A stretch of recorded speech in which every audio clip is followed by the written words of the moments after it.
मेरे पति का तबादला एक नए शहर में हुआ था। घर के कामों के लिए मैंने एक नौकरानी रखी थी जो समय पर आकर सारा काम कर जाती थी।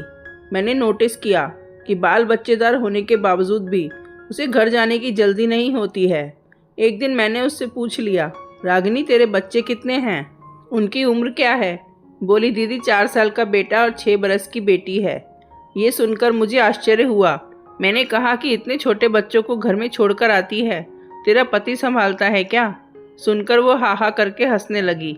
बोली, दीदी मेरा आदमी तो मिस्त्री का काम करता है, बच्चों को तो मम्मी जी के यहाँ छोड़कर आती हूँ और वापसी में लौटते वक्त उन्हें घर ले जाती हूँ। मम्मी जी? मैंने आश्चर्य से पूछा कि ये मम्मी जी कौन है? तुम्हारे बच्चों को रखने के लिए कितने पैसे लेती हैं? दीदी नाम तो नहीं जानती, सभी उन्हें मम्मी जी ही कहते हैं, लेकिन हमें उन्हें कुछ नहीं देना पड़ता। हंसते हुए बोली। तो मेरी उत्सुकता और बढ़ गई। मैंने कुछ और प्रश्न उससे पूछे, उसने जवाब भी दिए, लेकिन मैं संतुष्ट नहीं हुई। एक दिन मैं उसकी मम्मी जी से मिलने चली गई। रंग बिरंगे फूलों से सजे बाग में नन्हे मुन्ने बच्चों को खेलते देखकर मेरा मन पुलकित हो उठा। रागिनी एक बच्चे की तरफ इशारा करते हुए बोली, वो रहा मेरा बेटा। कहकर वो उधर दौड़ पड़ी।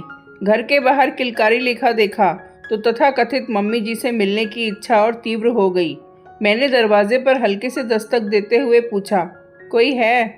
तो भीतर से ही एक संभ्रांत महिला ने कहा, आती हूँ, कृपया आप बैठ जाइए। मैं बैठकर सामने दीवार पर लगे रंग बिरंगे चित्रों, फूलों और फल सब्जियों के पोस्टरों को देख ही रही थी कि गुलाबी रंग का सूट पहने महिला को देखकर मेरे मुंह से निकल पड़ा, गरिमा आंटी आप? अरे गुड्डी, तुम यहाँ कैसे? मुस्कुराते हुए उन्होंने मुझे गले से लगा लिया। गरिमा आंटी मेरे पड़ोस में रहती थीं। छुट्टियों में मैं जब भी घर आती तो उनके साथ बहुत बातें करती थी। उम्र का अंतर होने के बावजूद हमारे बीच में एक गहरा रिश्ता बन गया था। मेरा गुड्डी नाम उन्होंने ही रखा था। उनके 3 बरस के बेटे को परेशान करने में मुझे बड़ा मज़ा आता था और तब वे कहती थीं कि बड़ा होके आरव तेरे बच्चों पर अपनी भड़ास निकालेगा।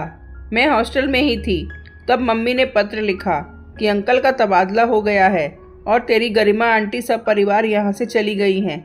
इतने सालों बाद आज अचानक उन्हें देखकर मैं चकित थी और खुश भी।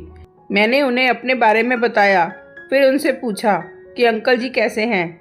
आरव तो अब बहुत बड़ा हो गया होगा, क्या कर रहा है, वगैरह वगैरह। उन्होंने कहा, पीछे देख। मैंने पीछे मुड़कर देखा तो दंग रह गई। दीवार पर एक बड़े से फ्रेम में अंकल के साथ आरव की तस्वीर टंगी थी जिस पर फूलों का हार था।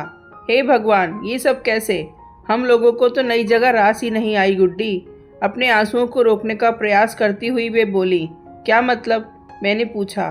तब आंटी बताने लगी, तेरे अंकल का तबादला एक कस्बे में हुआ था जहाँ सुविधाएं कम और समस्याएं अधिक थीं। आरव बीमार रहने लगा।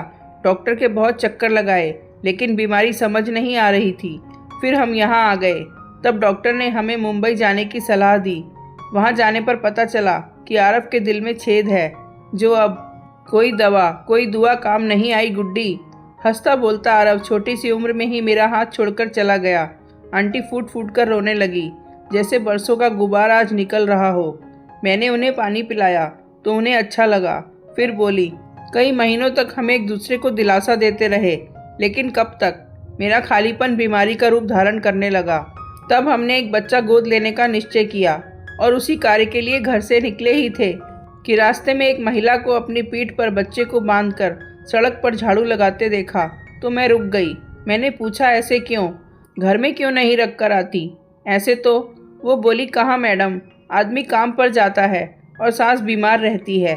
बड़ा मेम साहब लोग तो वो कौन सा केयर वेयर में रख देता है, हम गरीब कहाँ। फिर मैंने कुछ और बच्चों को गंदी जगह पर सोते देखा जहाँ मक्खी मच्छरों का झुंड था तो मैं सिहर उठी। बस गुड्डी, मैंने तभी से सोच लिया कि अपने आरव को न बचा सकी तो क्या हुआ, इनके नौनिहालों की सुरक्षा तो मैं कर ही सकती हूँ और मैंने इनके बच्चों के लिए डे केयर खोलने का निश्चय कर लिया। कहते हुए उसके चेहरे पर खुशी और संतोष के भाव थे। कहने लगी, ज़माने की हवा को देखते हुए पहले तो वे अपना बच्चा मेरे पास छोड़ने में हिचकिचाई, फिर हमने उसे विश्वास दिलाया, तसल्ली हुई तो फिर उन्होंने अपने जान पहचान वालों को भी बताया। 2 से 4 और 4 से 8 होने लगे और इस तरह मेरा छोटा सा आंगन इन बच्चों की किलकारियों से गूंजने लगा। इनके साथ मेरा ऐसा अटूट रिश्ता बन गया है गुड्डी कि इन्हें छींक भी आती है तो मैं परेशान हो उठती हूँ। सभी बच्चे एक साथ खाते पीते हैं, आपस में मिलजुल कर खेलते हैं, लड़ते झगड़ते हैं तो एक दूसरे का ख्याल रखना भी सीखते हैं। भगवान का दिया तो सब कुछ था हमारे पास। एक कमी थी जो इन बच्चों के आने से पूरी हो गई। इनकी माएँ इन्हें बेफिक्र होकर यहाँ छोड़ जाती हैं और शाम को वापस ले जाती हैं। और अंकल जी, मैंने पूछा तो बोली सब ठीक ही चल रहा था गुड्डी। एक दिन बोले कि गरिमा रिटायर होने के बाद मैं भी तुम्हारे बच्चों के बीच एक बच्चा बन जाऊंगा। लेकिन फिर ना जाने क्या हुआ, एक दिन अचानक उन्हें दिल का दौरा पड़ा। बस बेटा, उसी दिन से मैं इन सबकी मम्मी जी बन गई, क्योंकि सभी में मुझे अपना आरव ही दिखाई देता है। तभी एक बच्चा आकर उनसे लिपट गया और तोतली भाषा में बोलने लगा, मम्मी ये मुझको मालता है। और फिर गरिमा आंटी उन बच्चों के साथ व्यस्त हो गई।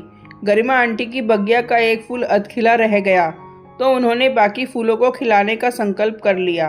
उन बच्चों के साथ गरिमा आंटी का इंसानियत का रिश्ता कायम हो चुका था, जिसमें कोई लोभ, लालच या स्वार्थ की भावना नहीं थी। वे बच्चों पर अपना स्नेह और ममता दिल खोल कर लुटाती थी और बच्चे भी उन्हें मम्मी मम्मी कहकर उनके आगे पीछे ऐसे घूमते रहते थे जैसे यशोदा मैया के पीछे कन्हैया।